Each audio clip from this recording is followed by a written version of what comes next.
You want the legend of the Blair Witch. The legend of the Blair Witch is long and involved, and in my opinion, it's mostly just stories to scare children. Started back in the 1700s. The stories began circulating, supposedly, as I understand, about a witch in the area, some old woman that was cursing people, that was doing things. I don't know all that, but she became the witch of the area. As I understand, she might even have been put to death over it.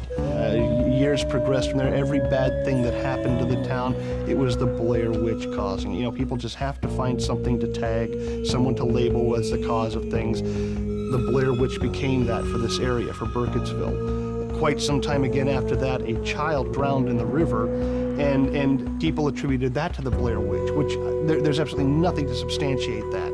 So I understand it was a shallow part of the river, but there were claims supposedly that the child was seen being pulled down by a hand in the river. You know, the fact, as far as her drowning in shallow water, I mean, I know people have drowned in soup bowls. So you can't tell me that 8 inches of water is not too shallow for someone to drown in. A child did go missing after the child drowned, a young boy, I believe. A search party went out looking for the young boy. Young boy was recovered. The search party never came back. So they sent out a search party for the search party, and they came across the bodies found on Coffin Rock, right by the river, and every member of the search party was dead. They were not just dead, they were mutilated, they were hacked to pieces. I'm not denying that that ever happened. That's a fact. That happened, but it got attributed to the Blair Witch, and I don't see how that happened. There was the Rustin Parr incident, which became attributed to the Blair Witch in some way or another, because Rustin Parr claimed that he did what he did because an old woman told him to, or the old witch. It's been said in different ways. The most recent incident that we've had happen is these 3 college kids went out into the woods in the Burkittsville area. They were going to make themselves a documentary concerning the Blair Witch, and they went missing, and they were assumed dead, and then sometime later, their equipment was found.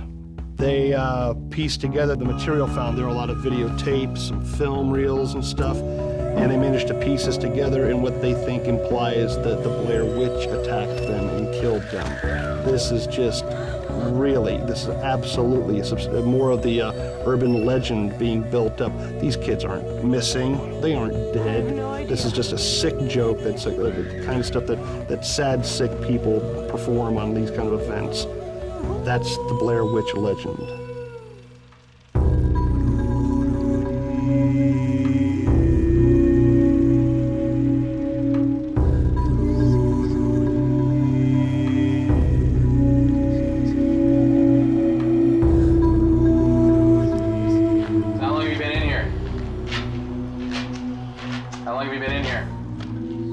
He was the boogeyman for the area. We were always told, you know, don't do that, Rustin Parr is going to get you. Go to sleep and be quiet, or Rustin Parr is going to get you.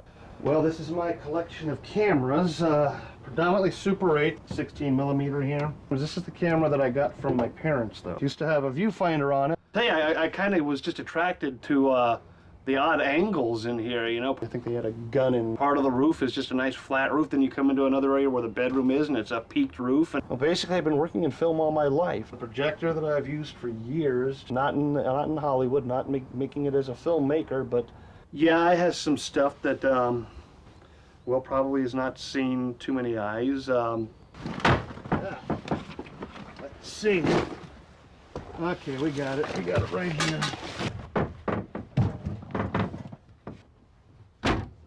This is my Rustin Parr treasure box. Well, initially it wasn't just Rustin Parr. I just kind of always had a fascination with serial killers. Convicted murderer Rustin Parr executed for Burkittsville killings. Transcripts from the trial. Here's Rustin giving his testimony. I mean, that was just one of the few times I had someone like that, a serial killer of that repute, that was like in my own backyard, that I could possibly find something out myself. Why did you do it, Mr. Parr? I heard voices in my head. Those voices, Mr. Parr. No idea who it was. Was it Satan, Mr. Parr? Was it the Blair Witch, Mr. Parr? Could have been. I'm Bill Barnes, the Executive Director of the Burkittsville Historical Society and the historian of Burkittsville. It's my responsibility there to teach the children the history of our area, because we're right close to three larger towns, Rockville, Baltimore, and Washington, D.C., which are all fairly historical. But I don't want them to lose touch with the fact that we have a pretty good historical town, too. Let's go back, say, to the fall of 1940. And at Burkittsville being a small town, everybody knew everybody, usually most of them by their first name. But we had some kids disappearing in town. They were mostly between the ages of 6 and 8. It wasn't long after that, and Mr. Parr came into town and walked in Mr. Smith or Mr. Stryker's store. I don't know which one of the general stores, depending on who was telling the story as to where he went.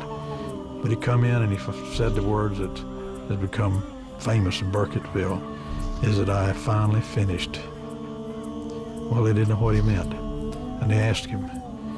He said, I've killed those children. Mr. Parr, how did you get the children into the woods? Promised them things. What kind of things, Mr. Parr? Candy. He was charged and convicted with the abduction of 8 children and the murder of 7 children in that area. Have you killed other children that we don't know about, Mr. Parr? No. Here, Mr. Parr. Rustin was basically, up until that point, he was a pretty harmless guy. He was friendly, he was nice. All of a sudden, he became this monster, the demon of Burkittsville, as they referred to him at times. How did you kill the children, Mr. Parr? With knives. Mr. Parr, were you alone in the killings? Yes. I don't think anybody ever thoroughly looked at the story. People just assumed things about Rustin Parr. They decided that certain things were this way, and they never did a thorough investigation. Rustin's mother and father, they died around the 30s. And at that time already, Rustin was already living out in the backwoods. He was very uncomfortable in society, and society was very uncomfortable with him. When he was arrested for killing 7 children in Burkittsville, I was serving that prison. I heard his confession, which I have kept as a private vow for, 50 years now. Just like all the other sort of these tales to scare children, that kind of thing, Rustin had this reputation, just like the sort of the old scary house in the neighborhood where people say, oh, you know, whoever lives there, if you go near the house, they'll put a curse on you or something like that. Mr. Parr, why those 7 children? That's what the voices told me. I'm finally finished.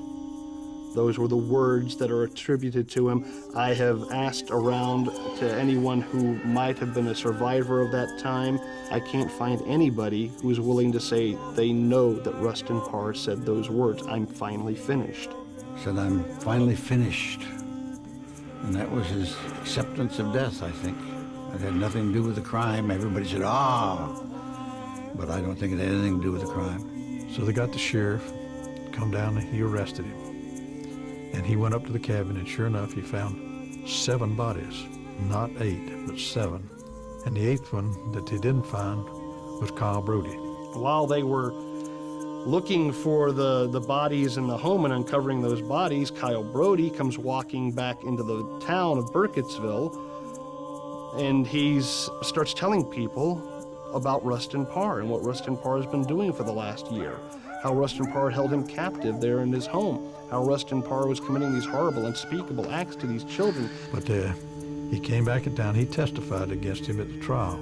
You know, I do not know why they took me to that trial. I mean, what were they thinking? Taking a child my age to hear someone testify about killings and murders, and there were all these people, they were all around. I just remember there were so many people all around, and they were staring at Kyle. And I remember angry voices. I remember a tall man with glasses shouting and pointing at someone who I think was Rustin Parr. And I remember, I guess it was the judge banging. And I remember Kyle sitting in this big box, just staring straight ahead, not looking at anyone. And those eyes of his just looking straight ahead. in answering these questions.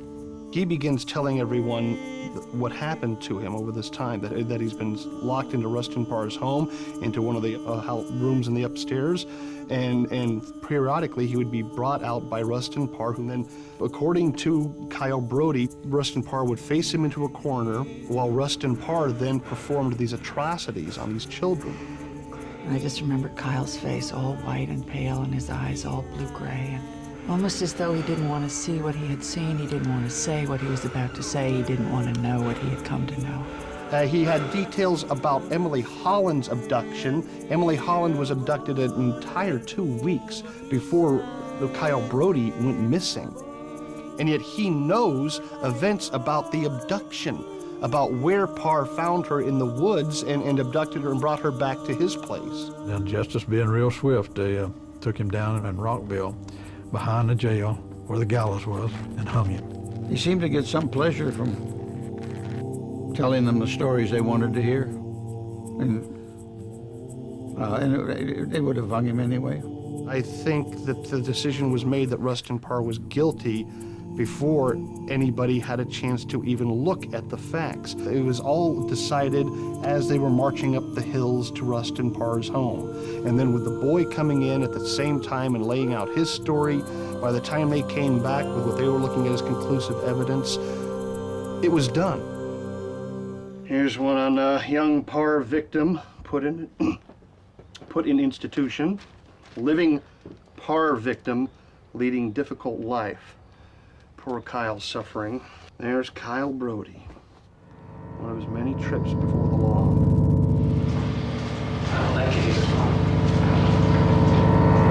We had a boy there in town named Kyle Brody. Kyle was a weird sort of kid. And being like he was, some of the things he liked to do was he'd like to catch cats and stuff them in a mailbox. But Kyle Brody, when we first saw him, I determined almost immediately that he belonged away from society. He belonged in a mental institution. He was obviously mentally ill. I remember I used to see him outside playing by the stream all the time. The classic tearing wings off of flies, that's nothing, but he would also take the frogs out of the river. He'd capture them and he would chop the legs off of the frogs. He wouldn't kill the frogs first. And so apparently Kyle came home that day and filled one of his buckets with frogs. And he began cutting off the legs of one of these frogs. Until eventually all 4 legs were chopped off and there was just this horrible, painful creature writhing on the ground. My mother said, "What are you doing?" And he said, I'm trying to see if frogs have feelings. Children who've been abused, they sometimes take things out on small animals or insects. They said that's the first sign of a psychological disturbance in a child. He believed that he was severely physically beaten as a child by his father. My feeling is that this was probably not so. All I can tell you is he believed it. My father wanted Kyle to be a man, and he disciplined him very harshly at times. With the schizophrenic personality, there is no way to substantiate what they're saying is true or not, unless, of course, you have another family member who will corroborate it. In this case, we did not. There's history of the boy being a problem child, a very difficult child to deal with. When he disappeared, the parents thought he had run away. So they were rather surprised when he came back with his story of being abducted. Rustin Parr abducted 8 children. One of them was my brother. 7 of those children were butchered by that man. My brother was forced to stand facing a wall while other children were killed behind him. He could hear the sounds. He could hear them screaming, not knowing what was going to happen next. What is the reasoning behind having a child face a corner for all this? It's just illogical. And this man butchered these 7 children. How Kyle ever got away, I have no idea. I think, in my opinion, from some of the facts that I've gathered, from some of the experiences I've had in my life as well, that what might have happened actually was that Kyle Brody had actually planned this from the beginning. Kyle was a beautiful child, though. Perhaps this man fancied him. Perhaps he thought he could get sexual favors from Kyle. Perhaps Kyle may even have provided those to save his own life. I don't know. And then to turn around and say that my brother killed those children. Those children were his friends. The 7 children that died, none of these children knew every one of the other children that were missing. The only person out of the entire group that did know all 8 of the children abducted was Kyle Brody. But he liked to fight. He'd always fight with the other kids. And he didn't care how big he was. He'd jump on and fight with them. He had past histories with them, some of them troubled pastors, some records, not records, but knowledge of, from the people I've talked to, of there being disturbances between Kyle and some of the other kids. And one day he tried to pick a fight with me, but I never thought nothing about fighting. Kyle Brody was involved with the abduction of Emily Hollins, hence he knows all these facts and details about it. Rustin Parr had never threatened anyone in any way. He was a peaceful person. And I just don't believe that he had it in him to perform these acts, these atrocious acts that were done to these children. This kid had it in him to develop these ideas, these schemes, these plans, and I think that he is the one who led Rustin Parr through every one of these things. I don't think he stood there with his face facing a corner during all this. I think he was there taking Rustin Parr's hand, putting the knife in it, and having him do this, because he would need someone with the strength of an adult to do some of these acts, but he was the one that was making the decisions, and he was the one guiding Rustin Parr through this.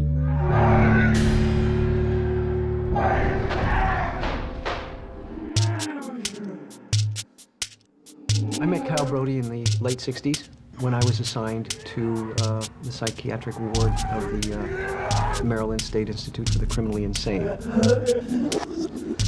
I'd heard about him before I got there because he was quite infamous, and his case made quite a number of newspapers.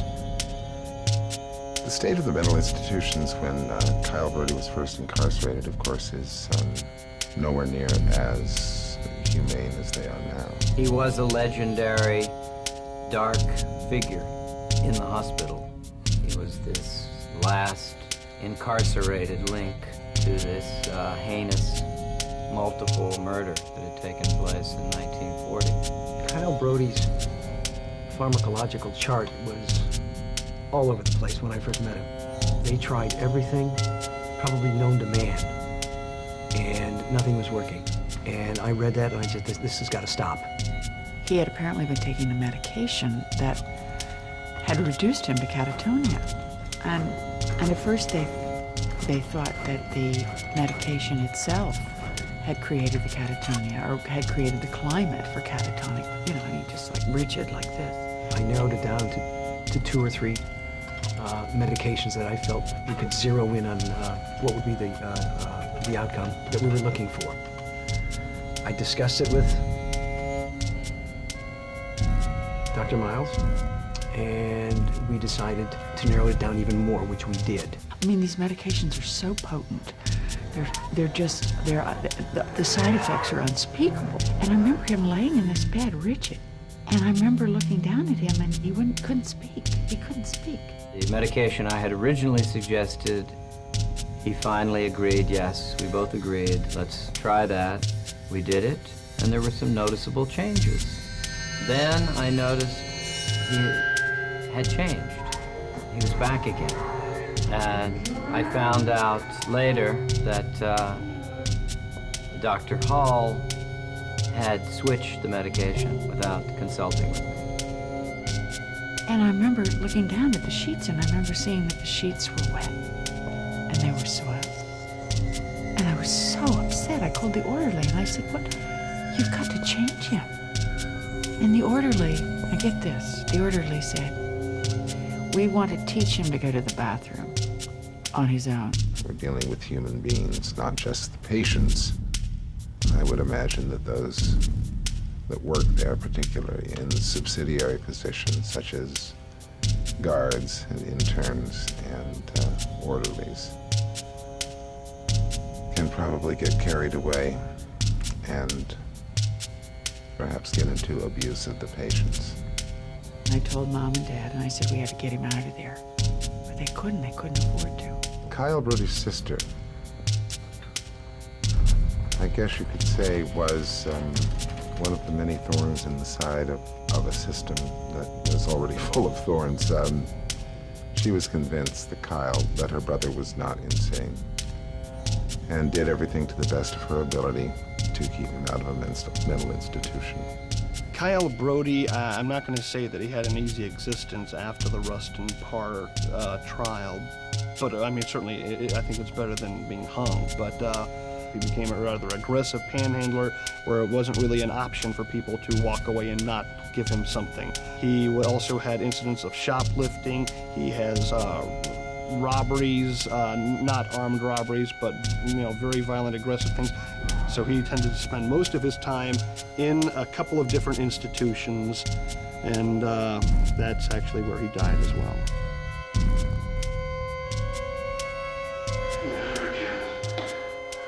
What does that mean? I'm not seeing anything. I have nothing to base my opinions of the adult Kyle Brody on until I hear about this film called White Enamel.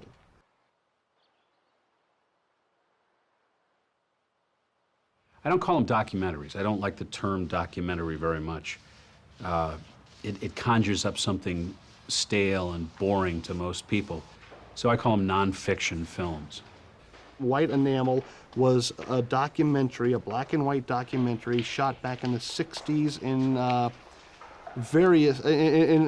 in insane asylums in Maryland. They tend to center on one in particular, which, wonder of wonders, is the very same institution that Kyle Brody spent a great deal of time at. I don't like it here. I think I expected a certain thing when I went into the hospital there, and it was completely different than I thought. And I took a deep breath and I jumped off the cliff. I let it happen as it was happening. No glory, Nixon. I should be in Vietnam. I could be a general. I mean, yeah, I could. But no, Nixon and Kissinger, they don't want to share no glory at all. My father was in World War II. He was a gunner's mate on the USS Idaho, and I'm here because of Richard Milhouse Nixon and Mr. Kissinger. I am here. They're hearing right now what I'm saying. They don't fool me. They're hearing what I'm saying. The mailman was bugging, yeah. He's just not looking at our mail. He's bugging this whole place. David Hooper, I think when he made the film, he was almost an innocent.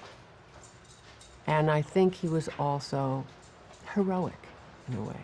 I mean, it's a heroic act to take on this kind of inhumanity. I doubt very highly that most people know they're doing a heroic act when they're in the middle of doing it. Something propels you into this. And you either have the balls to follow it through or you don't. And he did. So how long have you been in here? How long have you been in here? I've been here a long time. A lot of years. Years? Why are you in here? I don't know why. They said, they told me. I asked David Hooper about that, how he made the decision to do that. I knew he thought it was powerful. He had no idea how powerful it was going to be, but he knew he had to say something about how humankind in general can treat the unwanted, and how this culture is a beautiful culture and doesn't tolerate what's ugly. And so that as this frame after frame after frame starts to stack up, at first you think, oh man, I just don't want to watch this. It's too tedious beyond words. And then all of a sudden you go, this would be very hard to live with. This would be a very difficult job to have. Who gets this job? Who wants this job? What are the families of the people who treat these people this way? Whose dad shoves a tube down some guy's nose and pours lunch into their stomach? No. And what's the kid like that lives in that family? How far out do the ripples of this go? And all of a sudden, questions are being asked without you even knowing them, because there is no linear context to this film, because it doesn't have a beginning, middle, and an end. It has a beginning, middle, and end at all times. So it is a life force that's coming at you, not a tidy picture.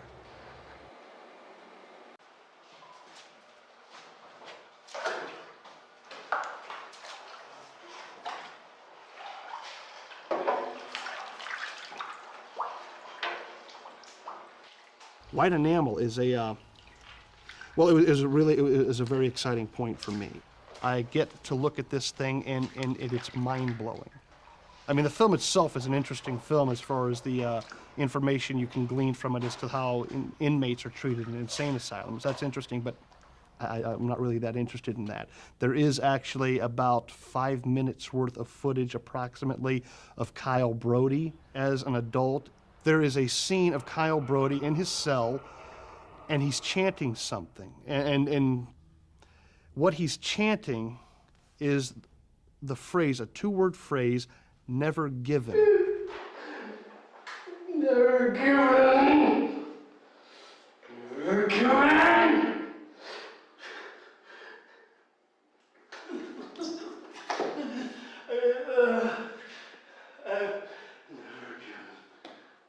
What does that mean?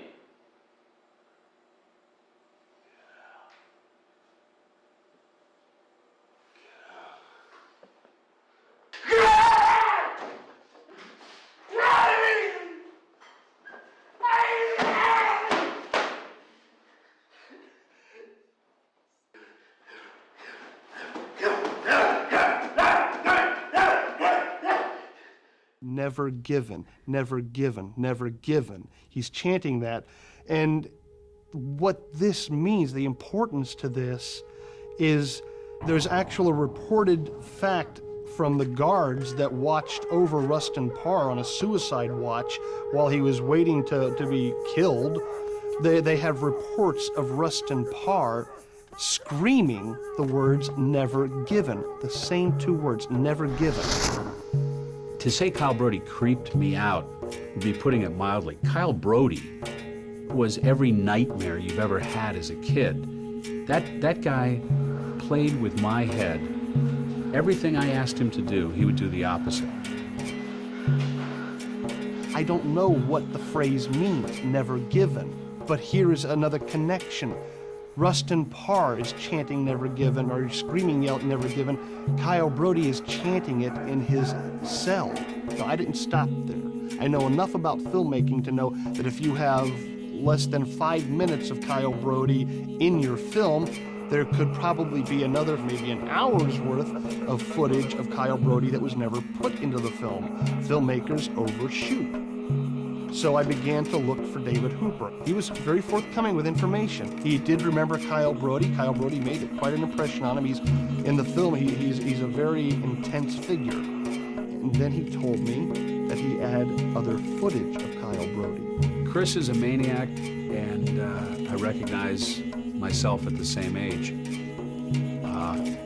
It takes brass balls to do some of the stuff that he's doing. I begged, I pleaded, I cajoled, I bribed, everything I could, and he was willing to send me the extra footage that he had.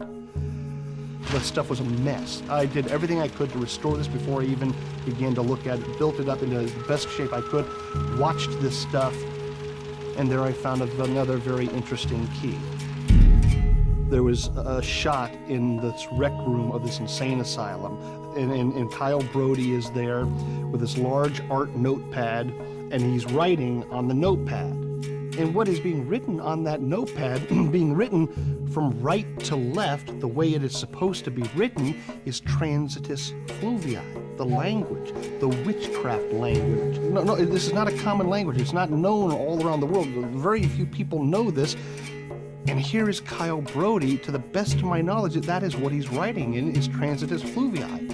I took this footage and I took whatever stills I could grab from it and tried to find people who could substantiate this. Chris Carrasco found me through my website, and he, sent me an email, and it said, I have this piece of footage from the late 60s, and I need you to analyze it and take a look at it. He wanted me to figure out and analyze what this particular gentleman was drawing, and he was convinced that I could do it. And I was equally convinced that there was no way that you could conclusively say what this individual was drawing. And she got some improvements, but she could not verify for sure from what she found that it was what I was hoping, the transitus fluvii. I found another woman, a Kendra Feynman, who actually is relatively fluent in this. Chris brought that to me and asked if I could tell him what that was. So after examining that footage, we determined that this gentleman actually was writing in transitus fluvii. You can see very clearly the little circle embellishments at the end, the little loops at the end of the letters. And she looked at this, and she fairly quickly was able to decide that this was transitus fluvii. And that language was mostly really used in secret societies and cults and different sects and with witches that lived and practiced in Europe. And this is what Kyle Brody is writing from right to left, the way transitus fluvii is written as if as in the Hebrew language. They're saying that there are occult alphabets, or you know, they can tell what they're writing because that's what they want to believe. That's their theory, and so that's what they're bearing out. I saw him writing, I saw how he was writing, and I, based on my own knowledge of a language, could decipher those characters. You cannot start with a theory and then look for it in the photograph. You have to take the photograph or the piece of film as a separate entity, analyze it on its merits alone. Then if there's some correspondence with the theorem, then great.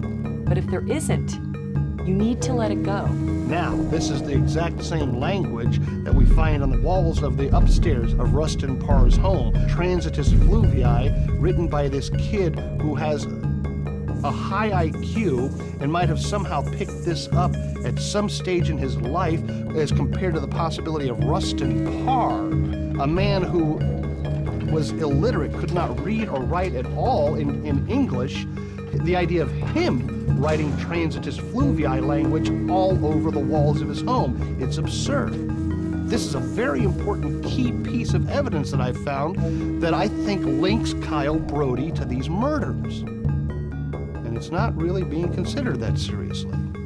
As I was poring over the ideas of the Rustin Parr case and thinking about Rustin, who is this rather simple fellow, or actually a simpleton, and this child, this magnetic, charming child of Kyle Brody, who I think has manipulated Rustin Parr, made him do his bidding, if not actually holding his hand and leading him to it, directing him still through every action, through the abduction of Emily Hollins, which Kyle Brody should not have known anything about, but he did, to all the actions of each of the deaths within the basement of that house. I think it was Kyle Brody leading him through this. Now, this story of what happened in Rustin Parr's cabin is being told by an unreliable witness who is insane, who is also the person, in my opinion, responsible for every one of the murders. These are things that once you start putting them together, once you start thinking of all the facts, it'll shake your beliefs and everything that you know so far. One short time ago, there was a guy from Ohio started researching the death of those 7 children. And he came up with a theory that nobody else had ever come up with, that Mr. Parr did not kill those children, that Kyle Brody was actually the murderer. Rustin Parr was tired of living in the way he was living. But I guess I've told you something of what he told me in confession. But he told me that he had killed no one. Not just me, he told his God that he had killed no one. And I asked him, I said, well, let me go to the judge with this story. Let me tell the people. And he said, no, this is my confession. You have no right to take it anywhere. Kyle Brody was caught up in a situation that no 12-year-old should ever have to live through. And I think that's what triggered some deep-seated illnesses that manifested itself later in life. I think he lived in a world of his own. And who can say what goes on inside a person's head, but perhaps that world got to be too much for him. Kyle Brody wasn't any older than the kids that got killed. He was just a kid himself. He was mean, that's true. But I don't think he'd ever had the stomach to kill those kids. Well, searching for the truth is not an easy thing. It's not something that most people want to face. I have generally found that once people set their minds on what has happened, if you start offering them any sort of alternate idea, especially if it's something that really goes against this happy world that they've set up for themselves, you become hated for it. Chris Carrasco is a blooming fucking idiot. He's just some bozo who's trying to drum up publicity for himself with this preposterous hypothesis about a very inflammatory subject anyway. I've talked to people that might have known Kyle, people that would talk to me. His sister won't have anything to do with me after she found out my angle. Janine Brody has just closed herself up, but I think she has information that would be very handy. I would love to talk to her in an open, free way. I guess I would like to see Chris Carrasco and just deck him. Well, you can make what you want of it. I don't tell you that this is absolutely what happened, that this is the only way it could happen, that this is God's honest truth. I'm not saying that. All I'm offering you is my viewpoint on it. Do I think Kyle Brody is a killer? Could be. Kyle was simply incapable of doing violence to someone else. I mean, finally, he did violence to himself. I've looked at everything with an open mind. I did not set myself on anything, and I've gotten every fact I could, and then I put them together into a hypothesis. Now, you tell me anyone else that does it. You introduce them to me, you show me their material, and then I'll be happy to change my opinion. Nobody else has done the work I've done. You're welcome to go off and think whatever you want. I'm not telling you what to think, but this is what I've come to, and this is the conclusion I found. That's it. Well, I do take them out, and I do, as I said, experimental pieces. I'm not so much into storytelling now as capturing imagery. Some of it may be a little on the disturbing side. Here's Rustin being hung on the gallows. Nice close-up. Basically, I go out and I will capture images and occasionally annoy the hell out of people. These are my babies. This is an actual copy of the newsreel footage announcing Rustin Parr's execution and going over the testimony, the court case as well. This was extremely difficult to come across. I've never felt that I've gone overboard on this, and once you start looking into this and getting a glimmer of what's going on here, I find it really hard to turn myself away, and it amazes me that these other people don't want to find out more about this. He's creating pain for these parents, and he's taking my brother's name in vain, to put it mildly. I can be touched by someone walking down the street who, one of those fabulous geeky guys with pen holders in their pockets and too many wallets and lumpy pockets, and you go, oh my God, they have the courage just to be who they are. And then I think of that guy standing in the corner. And it isn't voluntary. He is that naked guy standing in the corner. It's a human tendency to let sleeping dogs lie. But his instincts are right. It takes one to know one.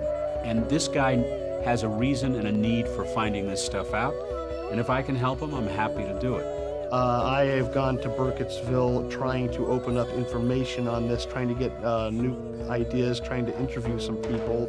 They're not interested. It took quite some trying to get some people to open up at all. Some people never will. You're trying to burst everyone's illusions, and people don't take kindly to that. But if you care about what you're doing, if you believe in what you're doing, if you think you have a shred of the truth in your hands, you want to fill the hand up. You just want to get more. You need more information. You need to find more, and you hope to get the truth out in the light of day.